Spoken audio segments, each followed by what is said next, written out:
कई बार समय समय पर हमने मुख्यमंत्री जी को या हमारे सरकार में बैठे अलग अलग मंत्रियों को हमने चिट्ठी भी लिखी है, लेकिन वो काम होता नहीं। आंदोलन करने का पर्याय हमेशा हमारे सामने खुला रहता है, लेकिन चूंकि अपनी सरकार है और किसी प्रकार का आंदोलन करेंगे तो सरकार के लिए एम्बैरेसमेंट हो सकता है, इसलिए हम टालते हैं। आज हमने सोचा है कि नहीं, जनता का हक और हित ज्यादा जरूरी है और इसके लिए सरकार का एम्बैरेसमेंट होता है तो भी होने दो, लेकिन आंदोलन का रास्ता अगर एकमात्र रास्ता बचता है तो हम पीछे नहीं हटेंगे। अच्छा संजय जी, आम आदमी पार्टी के प्रशांत भूषण ने आज कहा कि जो राजनीतिक पार्टी या राजनेता दूसरी पार्टी में जो है वो भी और आम लोग अफसर जो है जो उनके विचारों से सहमत है, आम आदमी को अधिकार दिलाने के लिए ऐसे राजनेता और लोग उनके साथ शामिल हो जाएं। आप बहुत बड़ा चेहरा है कांग्रेस के और उस विचार पर देखिए आपने भी अभी बिल्कुल बुझा दिया है। आम आदमी पार्टी अगर आपको अप्रोच करे तो क्या आप शामिल होंगे?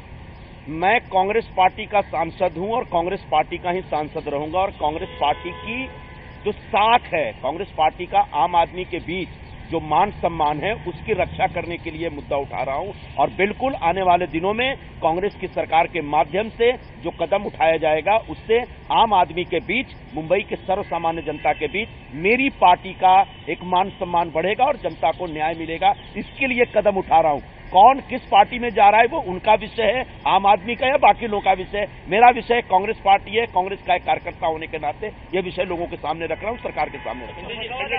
उससे ऐसा लगता है कि ये सुझाव दे रहे हैं या फिर अपनी धमकी के तौर पर कांग्रेस को चिता रहे हैं? अब इसमें आप जो पढ़ना चाहे पढ़ लीजिए।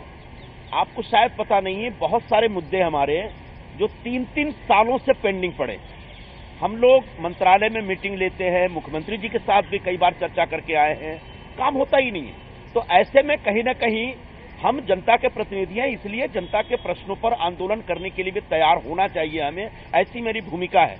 अनशन करना सिर्फ अन्ना हजारे जी का एक जो प्राथमिक अधिकार नहीं है, ये हमारा भी मूलभूत अधिकार है, लेकिन हम ये सब रास्ता आमतौर पर नहीं अख्तियार करते क्योंकि हमारी यहाँ सरकार है। लेकिन कब तक हम इंतजार करेंगे? हमें अगर समय आया तो जनता के सवालों पर सरकार के खिलाफ आंदोलन करने का रास्ता अख्तियार करना पड़ेगा। आप सरकार को इस विषय में आखिरी फैसला करने के लिए मैंने जो चिट्ठी लिखी है उसमें लिखा है विथ इमीडिएट इफेक्ट, यानी तत्काल प्रभाव से।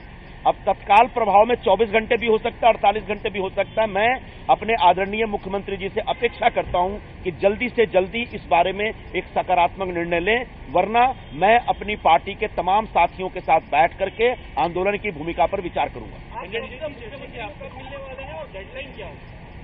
मैं देखता हूं 1-2 दिन में निश्चित तौर पर मुख्यमंत्री जी से मिलूंगा, अगर उनके पास समय होगा तो मिलूंगा, उनसे बात करूंगा और इस विषय को उनके समक्ष रखूंगा कि अगर सब्सिडी देने की बात अगर निकल के, आमतौर पर जब भी यह विषय आता है तो कंपनियां और जो बड़े बड़े ऑफिसर हैं वो हमारी सरकार को सजेस्ट करते हैं सब्सिडी दे दीजिए।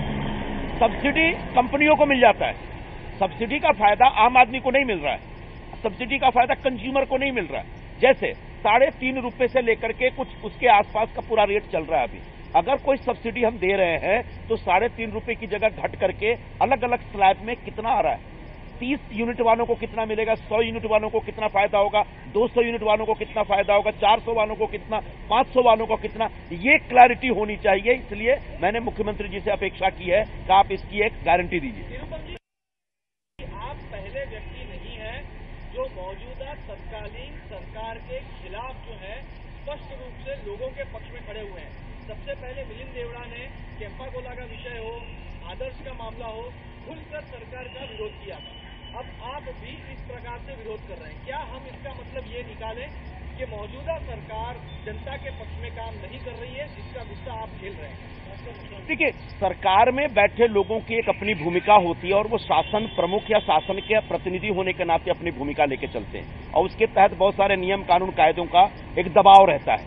हम शासन में नहीं है, हम जनता के बीच है और जनता के प्रश्नों पर हमें जूझना पड़ता है। तो ऐसे में जनता से जुड़े प्रश्नों पर कैसे एक राजनीतिक रास्ता निकालना है और कैसे हमारी बातों को मान करके शासकीय कामकाज के बीच से रास्ता निकालना है, ऐसी अपेक्षा हमें करना पड़ेगा और हम करते रहते हैं। ये जो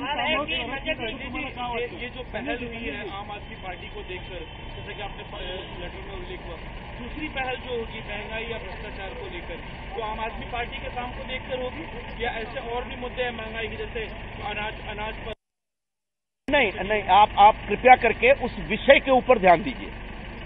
आम आदमी पार्टी ने पानी का भी विषय रखा, मैंने उस पर रिएक्ट नहीं किया। क्योंकि 700 लीटर हर आदमी को पानी चाहिए ही नहीं। जो अंतर्राष्ट्रीय पैमाना है उस हिसाब से 150 लीटर पानी प्रति व्यक्ति पर्याप्त है। हमारे यहाँ मुंबई में पहले 50-55 लीटर पानी मिलता था लोगों को, अब वो बढ़कर के मेरे ख्याल से 70-75 लीटर प्रति व्यक्ति हो गया है। हमारी अपेक्षा होगी कि इसको 100-125 लीटर तक पहुंचाने की कोशिश करें। 700 लीटर पानी दो, फ्री में पानी दो, मैं ऐसा मूर्खतापूर्ण मांग नहीं कर सकता हूं, क्योंकि पानी इतना भी महंगा नहीं है कि लोग परेशान हैं। हम झोपड़पट्टियों में जाते हैं, लोग कहते हैं साहब पानी जो 2 घंटे आ रहा है उसका आधे घंटे और बढ़ा दो, पानी जो सुबह आ रहा है उसकी जगह शाम को कर दो, लेकिन पानी नहीं मिल रहा है ऐसा कहने वाले लोग हमको बहुत कम मिलते हैं। तो इस विषय को हम समझ रहे हैं।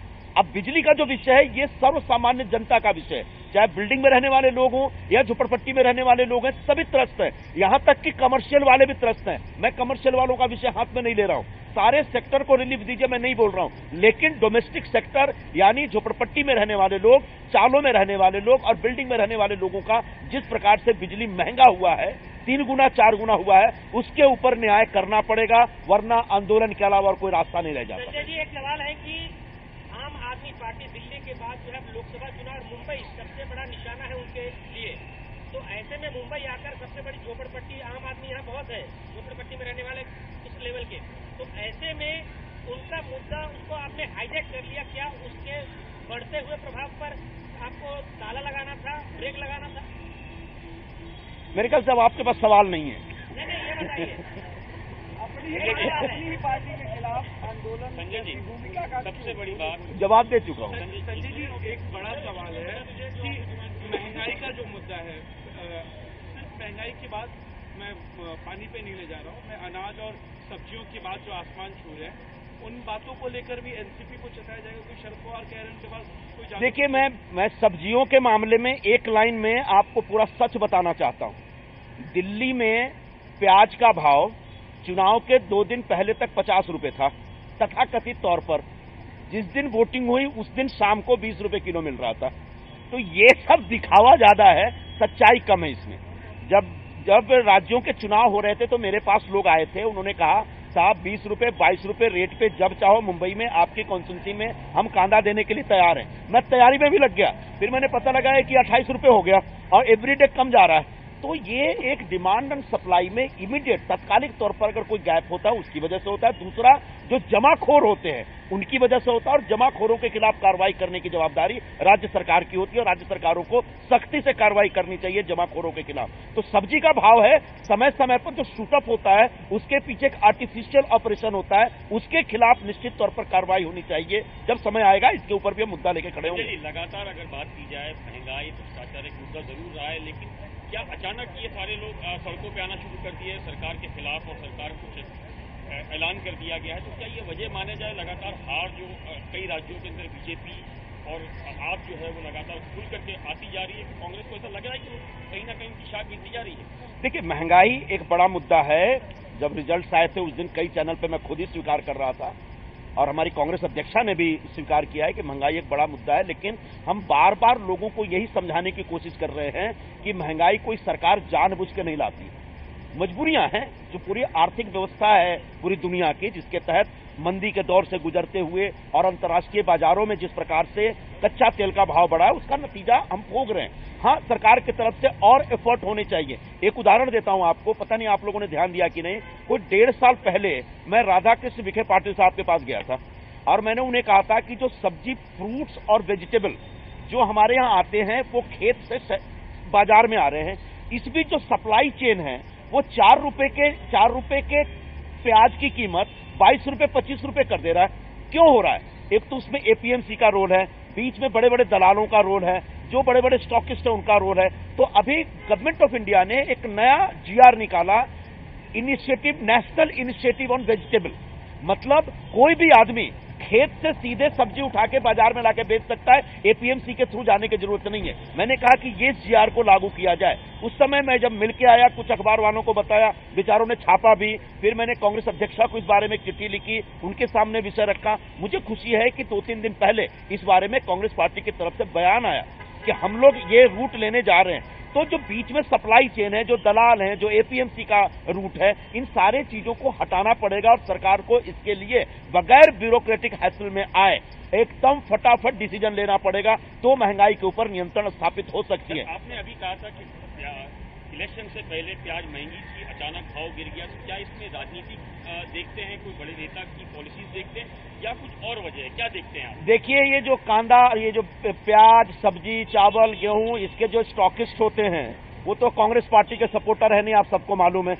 ये जो स्टॉकिस्ट हैं वो कौन से कम्युनिटी के और कौन से पार्टी के सपोर्टर है सबको मालूम है। तो यही स्टॉकिस्ट सिर्फ चुनाव के दरमियान चीजों को महंगा कर देते हैं और बाद में चुनाव होता है और चीजें सस्ती हो जाती है। इसमें कम से कम सरकार का रोल और कांग्रेस का रोल मत ढूंढिए। हाँ, सरकार से हम अपेक्षा करते हैं कि ऐसे वक्त पे ये जो अपराधी तत्व के लोग हैं, ऐसे लोगों को छोड़ना नहीं चाहिए, इनके खिलाफ कार्रवाई करनी चाहिए। इसके लिए कायदा कानून सारी व्यवस्था है। एक सवाल है कि मुंबई में क्या आपको आप कॉम्पिटिटिव मानते हैं? अब ये सब रह गया, अभी हम सिर्फ बिजली पे बात कर रहे हैं। अभी बिजली का करंट लगा रहा हूँ, जान दो चल। प्रशांत भूषण आम आदमी के नेता जो उन्होंने आज कहा कि समाजवादी पार्टी बीजेपी सांप्रदायिक है और कांग्रेस भी सांप्रदायिक